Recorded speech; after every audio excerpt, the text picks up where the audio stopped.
Object का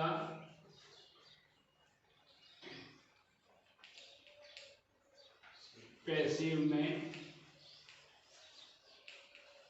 subject बनाना। पहला ही हमारा बिंदु था कि एक्टिव वॉइस का जो ऑब्जेक्ट है उसको पैसिव वॉइस में सब्जेक्ट के स्थान पे लिखना है। तो एक्टिव वॉइस के ऑब्जेक्ट का पैसिव में सब्जेक्ट बनाना है। तो यहाँ हम लिखेंगे जैसे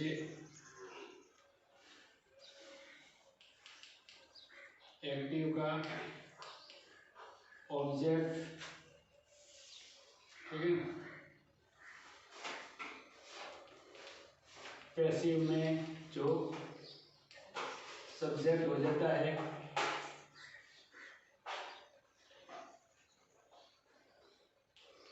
हिम लिखा हुआ है तो आपको ही करना है।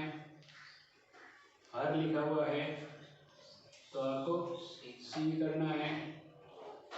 मी लिखा हुआ है आई करना है। अस लिखा हुआ है तो आपको वी करना है।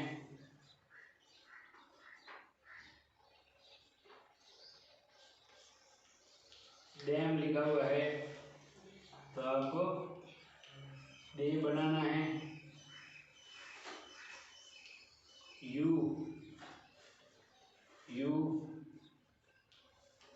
इट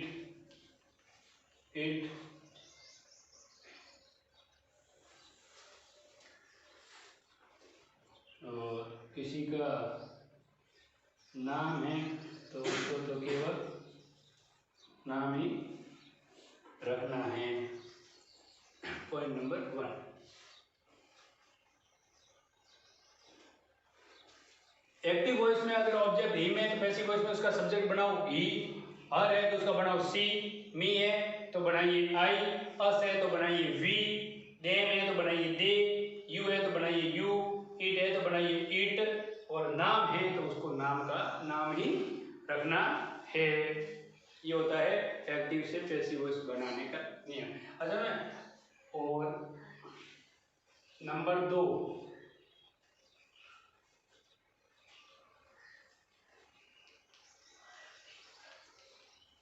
हेल्पिंग वर्ब ऑफ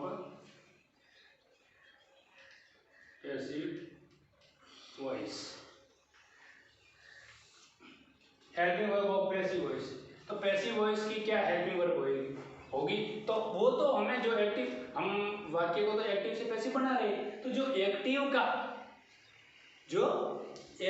का वाक्य है उस वाक्य के अकॉर्डिंग ही वाक्य को हम टेंस को थोड़ा चेंज कर सकते हैं। केवल हमें हेल्पिंग वर्ब लगानी है, टेंस वही रहेगा। एक्टिव का जो टेंस है उसका पैसिव में हेल्पिंग वर्ब क्या रहेगी। और आपको ध्यान रखना है, हमने पहले टेंस पढ़े तो हमने टेंस पढ़े 12 प्रकार के, यानी प्रेजेंट के 4, पास्ट के 4 और फ्यूचर के भी 4। अब हम पैसिव वॉइस बनाते समय हम केवल 8 प्रकार के टेंसों का ही पैसिव बनाएंगे, 4 प्रकार के टेंसों का पैसिव नहीं बनाएगा। कौन कौन से टेंसों का हम पैसिव नहीं बनाएंगे वो होगा present perfect continuous, past perfect continuous, future continuous और फ्यूचर परफेक्ट कंटिन्यूस। कुल मिला के हम 8 टेंसों का ही ना बनाएंगे। अब देखिए हम यहां पे लिखते हैं एक्टिव वॉइस कैसा है तो उसमें पैसिव वॉइस में क्या होगा। एक्टिव वॉइस से अगर एक्टिव वॉइस में वर्ब की फर्स्ट फॉर्म या वर्ब की फर्स्ट फॉर्म प्लस एस या ईएस है तो पैसिव वॉइस में हेल्पिंग वर्ब लगानी है आपको is, am, are plus verb की थर्ड फॉर्म। अगर यहाँ पर एक्टिव वॉइस में डू अथवा डज प्लस वर्ब की फर्स्ट फॉर्म है तो यहाँ पे आपको लगाना है डू और डज के स्थान पे is, am, are plus verb की थर्ड फॉर्म। यहाँ अगर वर्ब की सेकंड फॉर्म है तो आपको यहाँ पे लगाना है वाज वर प्लस वर्ब की third form. Did plus verb की फर्स्ट फॉर्म है तो आपको वाज वर प्लस वर्ब की थर्ड फॉर्म लगानी है।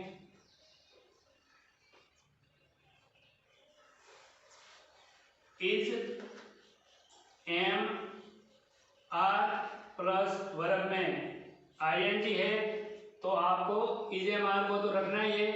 इज एम अथवा आर को रखना है का मतलब ये नहीं कि वहां इज है तो इजी रखो, वो तो ऑब्जेक्ट जो होगा, अगर एक्टिव वॉइस का सब्जेक्ट एक वचन है तो वहीं जाएगा है, और पैसिव वॉइस के अंदर एक्टिव वॉइस का ऑब्जेक्ट अगर बहुवचन है तो पैसिव वॉइस में वो ऑब्जेक्ट सब्जेक्ट बन जाएगा, तो उसके लिए आर का प्रयोग होगा। लेकिन यानी इज एम आर के स्थान पे इज एम आर लगाना है, वो पैसिव वॉइस का आप करता देखोगे, करता एक वचन है तो इज लगेगा, करता बहु, हाँ उसमें फिर आपको बिंग जोड़ना है, फिर वर्ब की थर्ड फॉर्म जोड़नी है।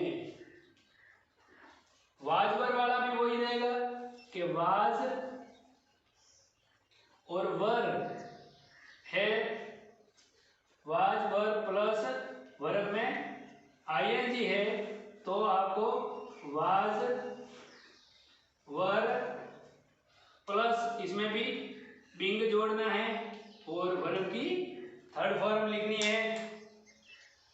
अब आपके हैज अथवा हैव प्लस वर्ब की थर्ड फॉर्म है तो आपको यहाँ हैज अथवा हैव प्लस बीन जोड़ना है प्लस वर्ब की थर्ड फॉर्म करनी है।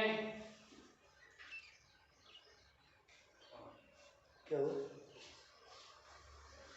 नहीं दिखाई दे रहा,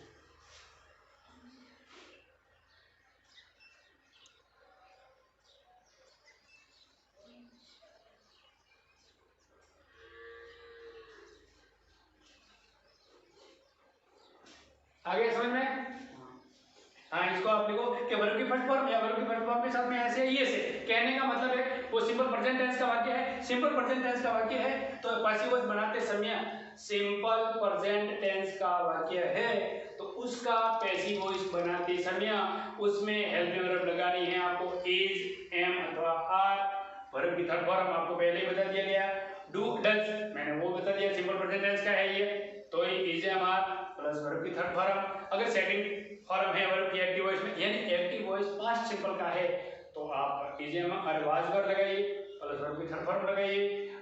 डिड प्लस वर्ब की फर्स्ट फॉर्म है यानी वही सिंपल पास्ट टेंस का है तो वाज वर्ब प्लस वर्ब की थर्ड फॉर्म लगाइए। Is am are plus ING है तो is am are plus being plus verb की थर्ड फॉर्म लगाइए। वाज वर्ब प्लस आईएनजी है एक्टिव वॉइस में तो पैसिव वॉइस में was verb plus being plus verb की थर्ड फॉर्म लगानी है। हैज अथवा हैव प्लस वर्ब की थर्ड फॉर्म है तो हैज और हैव तो रखना ही है, और रखना है का मतलब है जो भी है जाता है हैव आता है तो हैव और फिर बिन जोड़ना है कि वर्ब की थर्ड फॉर्म लगानी है।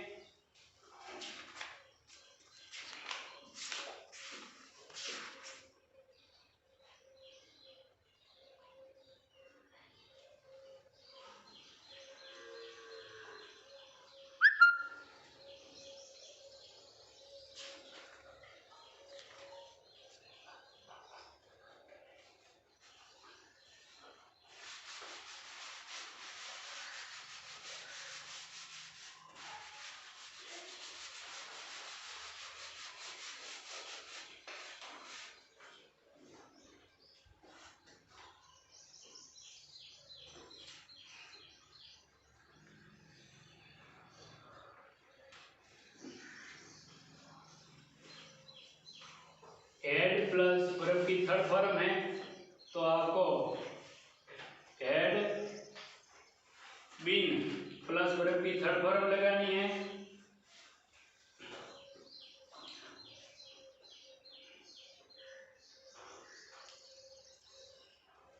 shall have oblique will have plus verb की आपको shall have oblique will have plus जोड़ना है been प्लस वर्ब की थर्ड फॉर्म लगानी है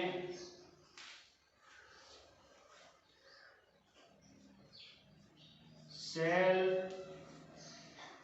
will या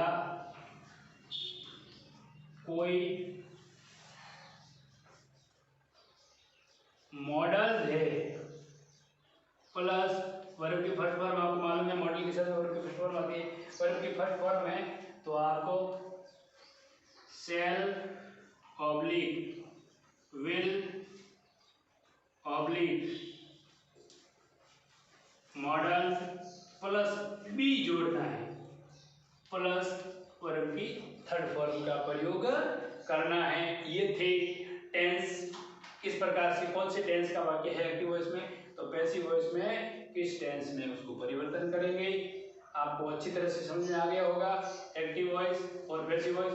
अब जो भी वाक्य है अलग अलग प्रकार के उस वाक्य के अकॉर्डिंग हम पढ़ेंगे। अभी मेन यही था एक ये है ऑब्जेक्ट को किस प्रकार सब्जेक्ट बनाना है और सब्जेक्ट को कैसे ऑब्जेक्ट बनाना है बस इसी में काम आ जाएगा। अगर एक्टिव वॉइस में ये ऑब्जेक्ट है ऑब्जेक्ट ये है तो पैसिव वॉइस में ये सब्जेक्ट बन जाएगा। अगर एक्टिव वॉइस में सब्जेक्ट ये है और पैसिव वॉइस में उसको ऑब्जेक्ट बनाना है तो इस प्रकार से बनाएंगे। यानी हम यहाँ पर केवल ये ऑब्जेक्ट है उसका सब्जेक्ट रूप क्या होता है सब्जेक्ट का ऑब्जेक्ट रूप क्या होता है बस ये हम इस सरणी से समझ जाएंगे आराम से।